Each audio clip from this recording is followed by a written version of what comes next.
Fala pessoal, como é que vocês estão? Tudo bem? Espero que estejam se cuidando, espero que estejam se alimentando bem, fazendo exercícios físicos, que é muito importante, tá? Ajuda a aumentar a nossa imunidade e nesse momento tão difícil com esse vírus, é importante que a gente esteja se cuidando para cuidar de nós mesmos e de quem a gente gosta, tá bom? Vamos iniciar hoje a história da ginástica e dando uma ênfase para os métodos sueco, francês e calistênico, tá bom? A gente vai iniciar essa viagem agora.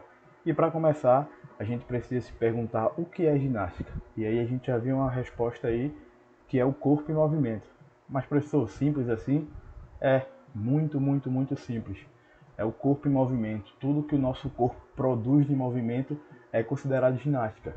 Esse é um conceito geral do que é ginástica, tá? Então, saltar, que é o que a gente faz em alguns momentos da nossa vida, trepar, rolar, equilibrar e andar ou correr. Ou seja, são coisas que no nosso dia a dia, para a gente poder realizar nossas atividades, a gente precisa fazer esses movimentos básicos da ginástica, tá bom?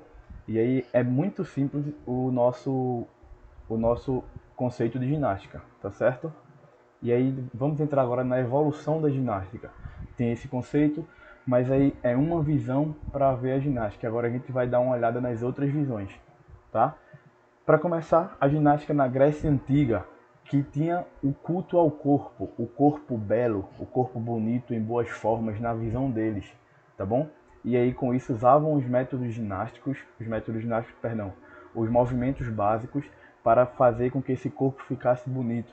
E também ter um equilíbrio entre corpo e a mente. Como vocês sabem, a Grécia é um berço dos intelectuais de matemática, da pintura, da escultura, enfim, de muitas artes. E aí eles também usavam a ginástica para ter equilíbrio entre o corpo e a mente, tá bom? Já na Roma Antiga, o culto eles usavam para o militarismo, porque o culto ao corpo era uma coisa vista como imoral, não era uma coisa boa lá, tá bom? E aí eles usavam para a preparação dos seus guerreiros na guerra. Como eles tinham muita luta corpo a corpo, eles precisavam fazer com muita destreza os movimentos básicos. Eles precisavam saltar bem, andar e correr bem, rolar muitas vezes, trepar para fugir de inimigos e se equilibrar para passar em lugares estreitos para poder fugir ou atacar algum inimigo, tá bom? Na Idade Média, que é chamada como Idade das Trevas, a idade de um regresso na parte das artes, na parte do saber, tá?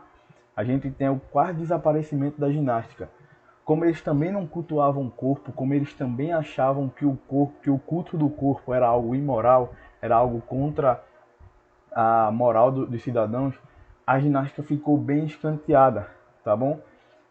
Como eu falei, o culto ao corpo era imoral, não havia exercício físico com ênfase na saúde e ou no esporte, tá bom? Eles tinham exercício físico, mas era, como vocês podem ver na imagem, para trabalhos duros, para cuidar de fazendas e etc, tá bom? O Renascimento, que é a floração da arte, a volta dos valores gregos, a volta do culto ao corpo bonito, é que a ginástica começa a vir à tona de novo. E aí, com movimentos mais rígidos, com outro pensamento, não só como aquele pensamento grego, que era só para cultuar o corpo e deixar em equilíbrio o corpo e a mente. É nesse momento que criam os métodos ginásticos. São formas de ver a ginástica diferente, todos mais ou menos com a mesma ideia de regeneração da raça, por ser alguma coisa muito rígida, de ficar bem, ficar saudável para proteger a sua pátria se houvesse alguma guerra e também para servir as indústrias, para que tivesse saudável para não perder dias de trabalho, que era muito importante para a produção de produtos na indústria, tá bom? Vamos começar agora com os métodos, tá? Começando pelo método sueco, é o primeiro método criado por Henry Ling. Ele preza pelos movimentos harmônicos, movimentos que tem uma harmonia entre membros inferiores, membros superiores, uma coisa mais bonita. É dito como para todos os públicos, só que a gente vai ver um pouquinho mais na frente que ele não é para todos os públicos, tá? Porque, por exemplo, crianças e adolescentes em formação, eles não poderiam fazer os movimentos que ele propõe, tá certo? A dificuldade vem em progressão, ou seja, você começa fazendo exercícios leves, exercícios de complexidade menor e vai aumentando conforme você vai conseguindo aumentar o seu acervo motor. E aí você já não começa por uma dificuldade elevada, porque aí vai começar a desmotivar você e você não consegue ter uma progressão nos exercícios, tá? Sem aparelhos, eles usam o próprio peso do corpo, eles usam o próprio movimento do corpo, ele não usa nenhum aparato para fazer esses seus movimentos, tá? Era dividido em três etapas, era o aquecimento, a parte fundamental e o relaxamento, tá bom? E eles eram por comandos de voz e de música. Eles usavam músicas mais leves, músicas menos agitadas, para ter um comando. Como os movimentos deles eram rígidos, não tinha muita parte de música agitada e de leveza nos movimentos. Era uma coisa mais, digamos, dura, por se dizer, tá bom? O método sueco é dividido em 4 submétodos, tá? A ginástica militar, que ele usava alguns elementos do militarismo, usava alguns elementos como tiro, como esgrima, algumas coisas do tipo para formar, se precisasse de guerra, para formar os cidadãos para estar ali junto para defender a sua pátria, tá? A ginástica médica, que era de prevenção de doença, e ginástica localizada para ficar com o corpo ereto, a postura ereta, para prevenir essas mazelas, tá? A ginástica estética, que aí vem muito daquele culto ao corpo do povo grego, tá bom? Que é a ginástica que visa ficar com o corpo, na visão deles, repito, o corpo perfeito, tá bom? E a ginástica educativa, que é praticamente a mesma coisa da ginástica médica. Eles usam a educativa para educar o corpo, para deixar o seu corpo com movimentos educados, movimentos adestrados. Passamos para o método francês, criado por Francisco Amoros, com exercícios para adestrar e moldar o corpo, exercícios mais alongados, tá bom? Precursor da ciência da análise e mecanismo do movimento. Eles começaram a estudar os movimentos que a ginástica no método francês lhes permitiam, podemos dizer assim, uma ginástica que lhes permitiam descobrir o corpo, conhecer o seu corpo com outros movimentos menos rígidos, como era do método sueco, tá bom? Como eu falei, a beleza nos movimentos e no corpo belo, eles acreditavam que os movimentos mais belos, movimentos mais amplos, deixavam o corpo ainda mais belo, tá? Uma das principais vertentes era a ginástica natural, também não usavam aparelhos, e a ginástica natural, eles buscam fazer movimentos inerentes ao ser humano, que com o tempo, com o trabalho, com a escola, a gente vai perdendo alguns movimentos inerentes, como por exemplo ficar de cócoras, tá? Muita gente não consegue ficar por muito tempo de cócoras, com o pé todo no chão, agachado, porque já tem dor no joelho, tem dor na lombar, e aí eles buscavam isso para que tivessem esses movimentos inerentes ao homem.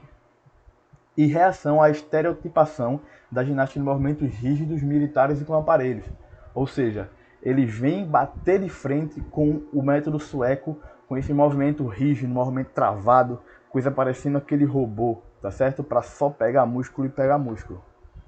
Passamos para a calistenia, que é hoje o método que ainda perdura até hoje, digamos assim. É o único método que ainda perdura até hoje desses antigos, tá bom?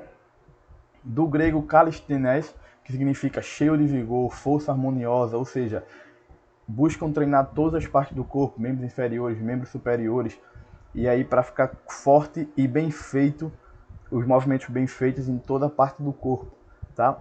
A origem na ginástica sueca também tem alguns movimentos muito rígidos, muito travados, para ganhar músculo, para ganhar estabilidade muscular. Desenvolve força, agilidade física e flexibilidade. Tenta atingir total contração muscular, como eu falei, para ganhar músculo, para encher, para inchar, para ficar mais forte, tá? Exercícios para várias partes do corpo, também já falei, membros inferiores, membros superiores, abdômen, parte das costas, ombro, e efeito favorável para a postura do corpo, tá? Com a ganha de massa muscular e com os movimentos que a calistenia proporciona, esse volume de massa muscular ele vai ser corretamente distribuído ou chegará perto disso. Com isso, nosso corpo ficará em boa forma, ereto e pronto para novos exercícios. Tendo daí essa breve historicidade da ginástica e dos métodos ginásticos, eu quero que vocês relacionem os métodos ginásticos trazendo suas diferenças e suas semelhanças em texto corrido. O que é texto corrido? Eu quero que vocês coloquem num texto só, sem parar, ginástica sueca, método sueco, método francês e calistenia. Quero que vocês em texto corrido, tudo no mesmo texto, coloquem quais as diferenças e quais as semelhanças entre esses métodos, tá? E a segunda coisa é como podemos relacionar os métodos com a ginástica que nós conhecemos, tá? Eu tenho certeza que todo mundo já viu algum tipo de ginástica, seja na televisão, seja ao vivo, seja fazendo. E eu quero que vocês relacionem esses métodos, principalmente o método sueco e o método francês, que é o que não se vê hoje. A calistenia eu também quero, mas aí é uma ginástica que, querendo ou não, já dá para se ver em alguns lugares e algumas fotos e tal, tá? E eu quero que vocês relacionem os métodos de antigamente com os métodos de hoje, certo? Espero que vocês tenham gostado. Até mais e em breve estamos juntos, tá bom?